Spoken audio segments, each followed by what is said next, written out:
dalam keadaan sehat dan siap mengikuti pembelajaran hari ini.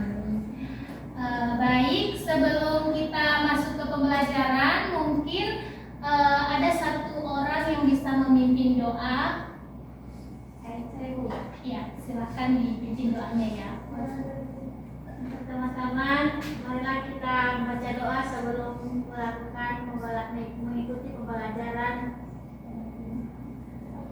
pada hari ini. Doa dimulai. Doa selesai. Amin. Oke, baik. Sebelum memulai pembelajaran, siapa di sini yang sering mendengarkan puisi, syair atau gurindam? Puisi. Kalau pantun? Pantun ada. Oke. Nah, ternyata tanpa kita sadar, kita itu sering mendengar puisi rakyat dalam kehidupan sehari-hari.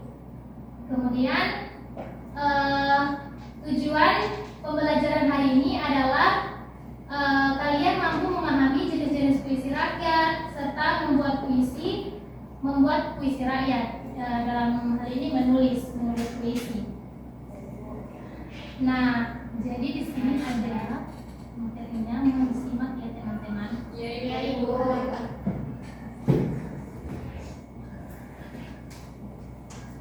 Nah, pengertian dari puisi rakyat itu sendiri adalah merupakan karya sastra lama yang berkembang di masyarakat dan diwariskan secara turun-temurun, biasanya secara lisan. Puisi rakyat menggunakan bahasa yang indah, berirama, serta mengandung pesan moral, sosial, dan budaya. Puisi rakyat juga termasuk sastra lama karena pengarangnya umumnya tidak diketahui atau anonim dan menjadi bagian dari tradisi masyarakat. Nah, biasanya ini itu sering didengar dari mungkin di suatu daerah, konon katanya dipercaya. Nah, biasanya itu termasuk dari puisi atau ada cerita yang dipercaya di daerah itu sendiri dan diwariskan secara turun-temurun melalui lisan. Nah, ciri utama puisi rakyat memiliki ciri khas yang membedakannya dari jenis puisi lainnya. Yang pertama, cirinya itu bersifat lisan. Awalnya disampaikan dari mulut ke mulut, kemudian anonim atau tidak diketahui nama pengarangnya, kemudian turun-temurun, diwariskan dari generasi ke generasi. Kemudian terikat aturan yang memiliki pola tertentu dalam jumlah baris, suku, kata, dan rima. Kemudian mengandung pesan yang menyampaikan amanat, nasihat, atau cerita. Nah, pada puisi rakyat terdapat jenisnya. Jenis pertama itu ada pantun, yang merupakan bentuk puisi rakyat yang sangat populer, terdiri dari 4 baris dengan rima ABAB. Strukturnya terdiri atas baris 1 dan 2 disebut sebagai sampiran dan biasanya tidak berhubungan langsung dengan isi. Kemudian pada baris ketiga dan keempat disebut isi atau menyampaikan maksud atau pesan. Kemudian fungsi dari pantun itu adalah sebagai hiburan atau sindiran, nasihat, teka-teki atau ungkapan kasih sayang. Nah, di sini terdapat contoh pantun, teman-teman bisa baca. 2 bait pertama, kalau ada sumur di ladang boleh kita menumpang mandi. Kalau ada umur panjang boleh kita berjumpa lagi. Ini mungkin pantun yang teman-teman sering dengar. Ya. Nah, 2 bait pertama itu adalah sampiran dan 2 bait di bawah atau bait ketiga dan keempat itu adalah bagian sisinya. Kemudian ada puisi rakyat jenis syair. Bentuk puisi rakyat yang terdiri dari 4 baris setiap bait dengan rima A dengan struktur semua baris dalam satu bait mengandung isi atau menyampaikan sebuah cerita yang berkesinambungan dengan fungsi menceritakan kisah atau sejarah legenda, roman yang menyampaikan nasihat atau ajaran agama. Ini teman-teman bisa baca di sini contoh syair. Inilah syair Kabupaten Cianjur, tempat lahirnya para beredar jujur, alamnya indah tiada terukur, mari dijaga segenap leluhur. Kemudian ada jenis gurindam.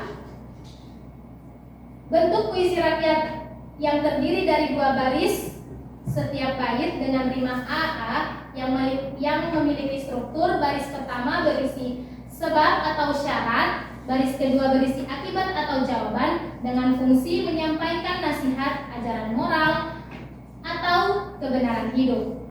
Contohnya, barang siapa tidak sembahyang, bagai rumah tiada bertiang. Apabila banyak berkata, disitulah jalan masuk dusta.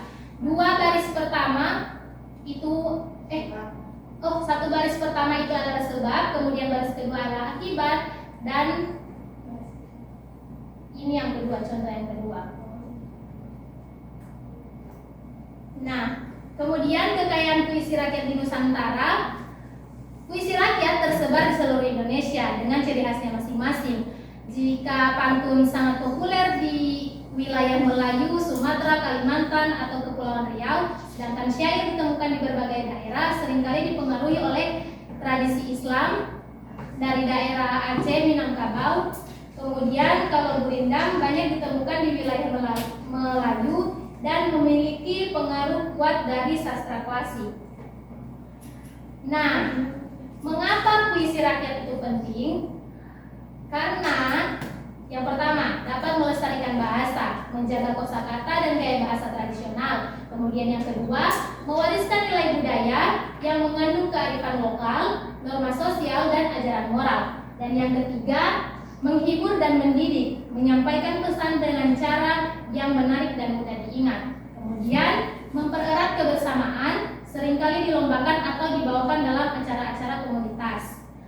Kemudian, mencerminkan sejarah. Beberapa syair menceritakan peristiwa atau tokoh penting di masa lalu.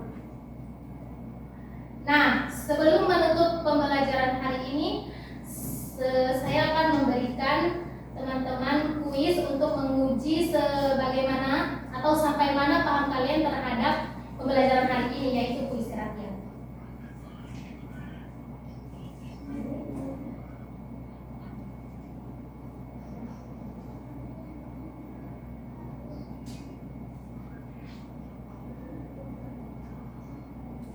Teman-teman bisa scan barcode.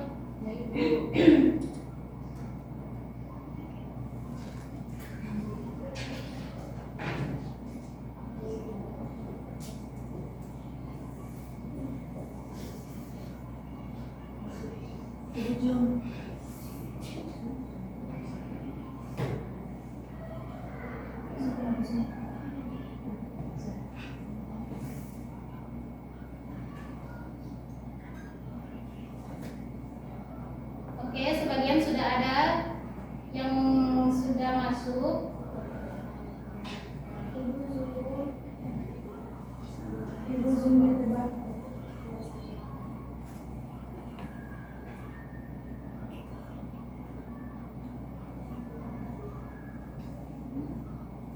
Itu kodenya Ibu. Sudah yang Mbak scan? Sudah? Sudah Ibu. Kodenya 024218.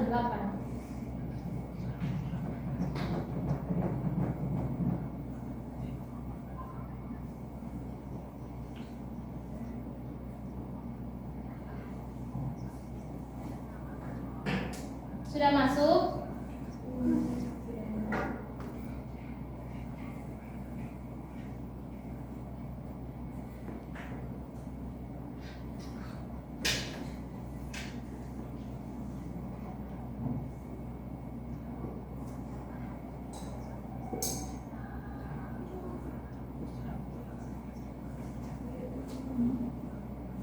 Sudah masuk semua?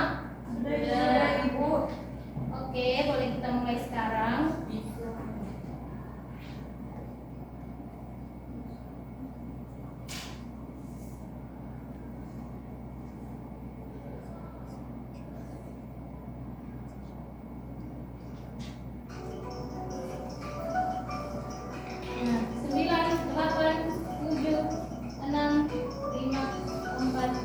3,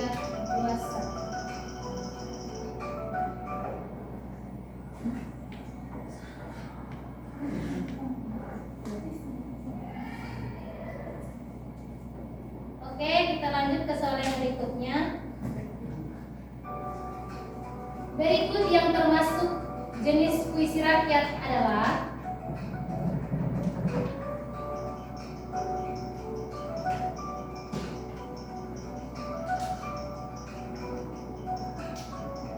ini, kalau ada yang salah berarti tidak diperhatikan. Ya.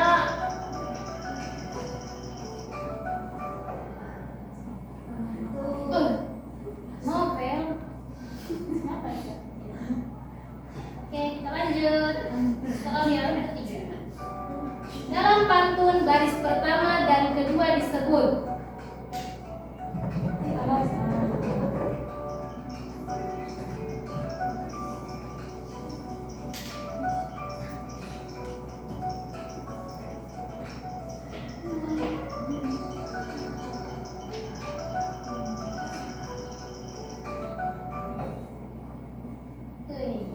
mantap jiwa.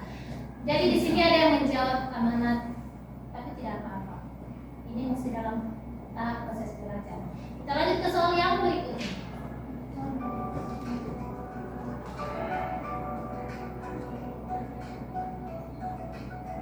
Pantun memiliki pola 5.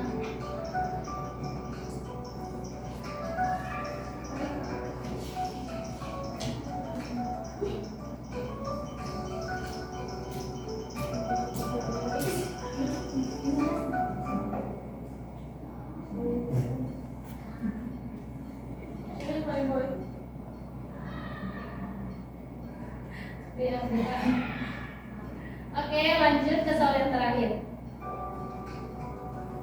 Syair memiliki ciri berupa pola 5.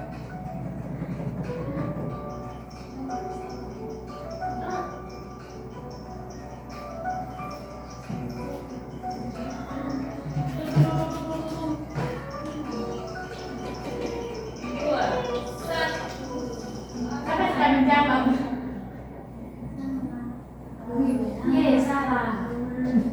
C. Oke. Mari kita lihat.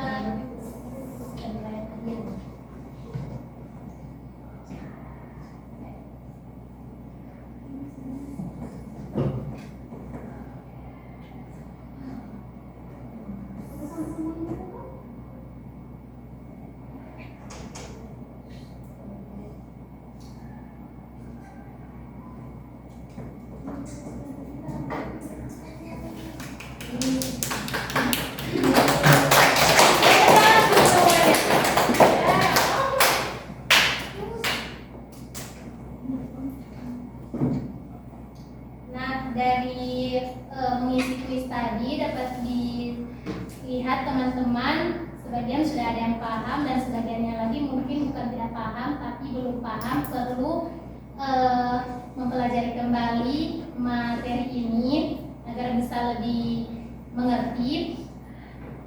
Jadi dapat disimpulkan dari materi ini, puisi rakyat adalah bagian tak terpisahkan dari kekayaan budaya dan sastra Indonesia.